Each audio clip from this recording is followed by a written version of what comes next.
Este es el Khopesh, la espada hacha que los hicsos trajeron de Mesopotamia.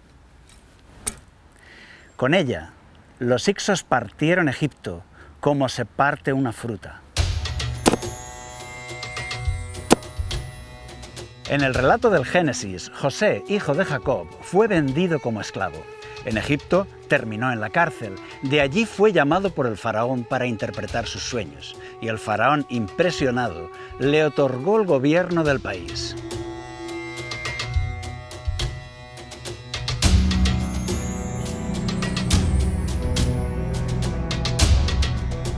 Las aventuras de los patriarcas de la Biblia resultan fascinantes, pero ¿son solo leyendas o sucedieron de verdad? Hoy buscamos respuestas a estas preguntas. Muchos intelectuales han acusado a la Biblia de ser un libro de mitos. Decían que los personajes que describe la Biblia nunca existieron y que las historias y ciudades mencionadas fueron inventadas por escritores religiosos. Afirmaban que la historia de José es un relato imposible. Decían que aunque interprete los sueños, José no puede entrar en un gobierno de los egipcios. Por 3 razones. Es un esclavo, está condenado en la cárcel y es un semita, un extranjero de la raza más odiada por los egipcios. Y de un día para otro, es elegido para gobernar todo el país. Parece absurdo, ¿no te parece? Por tanto, concluyeron que tenía que ser un relato falso, un mito. En aquel tiempo, los creyentes no sabían qué responder. La arqueología no se había desarrollado aún. La ciencia estaba todavía en pañales. Los cristianos no podían dar una respuesta convincente. Los egipcios eran muy racistas, porque los semitas eran una amenaza en el norte.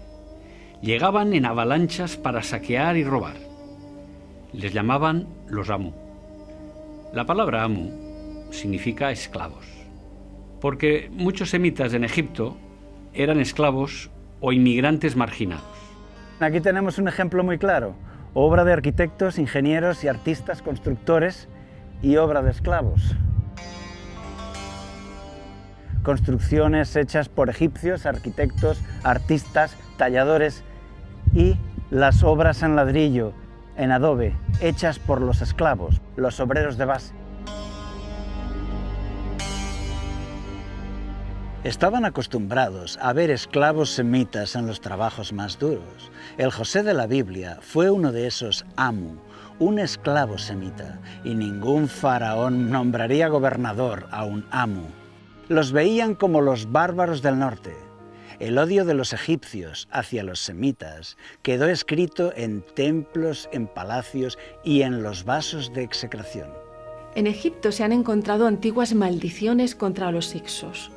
Los vasos de execración eran vasos ceremoniales con una maldición escrita en ellos. Con el vaso en la mano se pronunciaba la maldición: «Malditos sean los semitas», y se destrozaba contra el suelo. Los egipcios creían que así la maldición se cumpliría y sus dioses actuarían dañando a aquellos enemigos. Se han encontrado muchos vasos de estos hechos pedazos. A veces es una estatuilla de barro con una maldición escrita y luego destrozada. Hoy reunimos los fragmentos y podemos leer todas aquellas maldiciones. Veían a los semitas como una plaga. Imagínate que nombrasen presidente de los Estados Unidos a un talibán de Afganistán que lleva años condenado en la prisión de Guantánamo. ¿Era esta la situación de José con el faraón? Si es así, la historia de la Biblia no parece muy creíble, ¿no te parece? Pero con el desarrollo de la arqueología y la historia, hoy tenemos más información. En esa época, Egipto fue invadido por los hicsos. Durante el siglo XVIII a.C., los hicsos se fueron adueñando del delta del Nilo y poco después lanzaron una campaña militar fulminante que arrasó a los egipcios. En solo 12 años, los hicsos eran los dueños de todo Egipto. Hicsos es una palabra egipcia que significa reyes extranjeros, Hikasut, una raza que provenía del Oriente Medio, lo que hoy es Palestina, Jordania, Israel y Siria. Por medio del historiador Flavio Josefo, nos ha llegado la crónica escrita de aquella terrible invasión. Durante el reinado de Tutimeos, la ira de Dios se abatió sobre nosotros de forma extraña. Y de repente, de las regiones del oriente, una oscura raza de invasores se puso en marcha contra nuestro país, seguro de la victoria. Habiendo derrotado a los regidores del país, quemaron despiadadamente nuestras ciudades. Finalmente, eligieron como rey a uno de ellos, de nombre Sálitis. Y aquí descubrimos a Sálitis el Bárbaro, el nuevo faraón semita que fundó la dinastía 15 de Egipto. Sálitis, o Sashi, es un faraón Hykso que tenemos muy bien documentado. Se han encontrado docenas de sellos de él. En este está escrito el hijo de Ra, Sálitis, que vive para siempre. Estos sellos aparecen por todo Egipto, pero también en Cartago, Jericó, Lachish en Israel, Amán en Jordania y en Sudán. Vemos una gran red diplomática. Julio Africano escribió: el primero de estos reyes, Saitis, reinó 19 años y de él recibe su nombre la provincia saíta. Pero ¿cómo pudo derrotar a Egipto? Sálitis el Bárbaro trajo las artes militares de los orientales, de Mesopotamia. 4 novedades tecnológicas daban a los hicsos la superioridad militar. El carro de guerra es un carro ligero tirado por 2 caballos que arrolla a la infantería. Además, lleva 2 arqueros que disparan continuamente. Los egipcios todavía no tenían carros. El arco compuesto.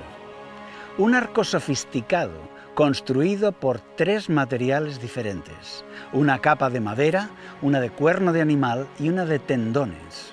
El resultado es un arco más potente y más ligero. Un arco normal tiene un alcance efectivo de 180 metros, pero el arco compuesto alcanza hasta 300 metros. Imagina a 2000 arqueros hicsos disparando 6 flechas por minuto, acribillando a unos egipcios desorientados que se creían fuera del alcance de las flechas enemigas. Caballería. Tenían caballos bien entrenados para la guerra, algo que los egipcios aún desconocían. El khopesh es un sable contundente de hoja curva que se usa como un hacha. Los egipcios usaban armas más ligeras y arcaicas. Este es el khopesh, la espada hacha que los hicsos trajeron de Mesopotamia. Con él, los hicsos partieron Egipto como se parte una fruta. Su tecnología militar les daba una superioridad arrolladora. Los egipcios se vieron sorprendidos. La derrota fue total. Ahora, Sálitis el Bárbaro gobierna. Un rey hicso se sienta en el trono. La raza de los esclavos se convirtieron en faraones. Son las dinastías 15 y 16, que gobernarán en Egipto por casi 100 años. El faraón es ahora un semita como José. Esto significa que cuando el faraón habló con José, hijo de Jacob, vio en él a otro semita, a alguien de su misma tierra, de su misma cultura, de su misma lengua, uno de los suyos. Manetón y Flavio Josefo afirman que en esa época el faraón es un hicso y tiene ante sus ojos a José, que es otro semita, que conoce las 2 culturas, que habla bien la lengua de Egipto. Además tiene experiencia porque ha sido mayordomo del palacio de Potifar. De repente José nos parece un candidato perfecto para ser consejero de este rey.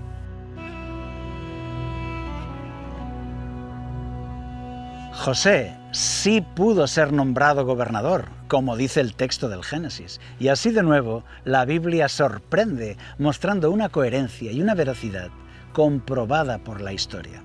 Ahora, además del texto, tenemos el contexto. El delta del Nilo es una gran región verde y rica. El río se abre en 12 brazos que riegan la zona. Se puede navegar 300 kilómetros por el río, viendo cómo florece alrededor la agricultura y la ganadería. Viendo esto, es fácil imaginar por qué vinieron aquí los hicsos. Los habitantes de Palestina, de tierra seca, quedaban fascinados por la riqueza y la belleza de este país. El historiador egipcio Manetón escribió que los hicsos y el pueblo de la Biblia estaban conectados. ¿Y qué es lo que quiere un rey invasor? Quiere colonos de su propia raza, que vengan a ocupar las tierras conquistadas. Precisamente esto se refleja también en el texto bíblico. El faraón invita a José a atraer a toda su tribu a Egipto. Y dijo el faraón a José: tomad a vuestro padre y a vuestras familias, y venid a mí, porque yo os daré lo bueno de la tierra de Egipto, y comeréis de la abundancia de la tierra. En lo mejor de la tierra, haz habitar a tu padre y a tus hermanos, que habiten en la tierra de Gosén. Es fácil imaginar a la familia de José prosperando en la abundancia. Eran los dueños de las mejores tierras. El encargo del rey de colonizar Gosén les daba muchos privilegios. Muchos años pasaron. Murieron José, todos sus hermanos y toda aquella generación. Pero los hijos de Israel fructificaron y se multiplicaron. Llegaron a ser numerosos y fuertes en extremo, y se llenó de ellos la tierra. En sus comarcas, los hebreos se hicieron más numerosos que los propios egipcios y vivían cerca de su capital, Avaris. La aristocracia de los egipcios, derrotada, se refugió en la frontera sur del país. Con el tiempo llegaron a ser los reyes vasallos de Tebas. Pagaban tributos a los hicsos, pero siempre soñaron con reconquistar todo el país. Se sentían humillados, veían a los semitas como una cultura inferior, unos bárbaros que llegaron del desierto, una raza de esclavos, mientras que ellos, los egipcios, eran los hijos del sol, la raza superior. En la época de este templo, para los reyes de Tebas era una obsesión expulsar a los invasores, a los parientes de José, que le habían puesto como gobernador del norte de Egipto. Para ellos era una obsesión conseguir liberar Egipto de ellos. Y ahí tenemos a uno de los reyes de Tebas, con su casco azul, con su corona de guerra. Desde aquí, desde la ciudad de Tebas, llevaron adelante la reconquista y confiaron el destino a sus dioses. Fueron aprendiendo las artes militares de los hicsos. Ellos también construyeron carros de guerra y arcos compuestos, forjaron espadas Kopesh, reclutaron tropas y fueron ganando terreno hacia el norte. Llegó un día cuando los egipcios recuperaron todo el país y echaron fuera a los hicsos. Estamos en el templo de Medinet Habu, en la antigua ciudad de Tebas. Desde aquí, el rey Amosis I, rey de Tebas, consiguió reconquistar por completo el país y echar fuera a los hicsos. Podéis verle allí, con su casco azul, la corona de guerra, y está sentado sobre una planta que unifica todo el Nilo, de norte a sur. ¿Veis dos dioses que agarran unos juncos del Nilo y los atan para que estén unidos? Son el norte y el sur, el Alto Egipto y el Bajo Egipto, por fin reunificados. Ahora miraban a los hebreos con odio, porque eran los cómplices de los hicsos, eran semita, los Amu, la raza enemiga, y los redujeron a la esclavitud. La Biblia menciona también este cambio dramático. Entretanto, se levantó sobre Egipto un nuevo rey que no conocía a José, y dijo a su pueblo: mirad, el pueblo de los hijos de Israel es más numeroso y fuerte que nosotros. Ahora pues seamos sabios para con él, para que no se multiplique y acontezca que, en caso de guerra, él también se una a nuestros enemigos para pelear contra nosotros. La tribu de los hebreos, que tuvo tantos privilegios bajo el gobierno hicso, ahora lo perdieron todo, hasta su libertad. Los egipcios hicieron servir a los hijos de Israel con dureza y amargaron su vida con dura servidumbre en la fabricación de barro y ladrillo, en toda labor del campo y en todo su servicio, al cual los obligaban con rigor. Y así comienza la terrible época de la esclavitud, hasta que llegue Moisés, el libertador. Una historia apasionante que coincide con los conocimientos actuales. Muchos han acusado a la Biblia de ser un libro lleno de mitos, pero los descubrimientos en arqueología nos presentan una época idéntica a la que describe la Biblia. José sí pudo entrar en el gobierno de un faraón semita. Bajo el gobierno Hicso, los colonos semitas recibían tierras y privilegios. También, el terrible cambio para los hebreos, de colonos a esclavos, encaja con la historia real de Egipto. Aquellos hechos sucedieron así. Una vez más, la Biblia sorprende, mostrando una veracidad y coherencia fascinante. Hoy, tú puedes confiar en la Biblia. Contiene mensajes profundos para el hombre de hoy.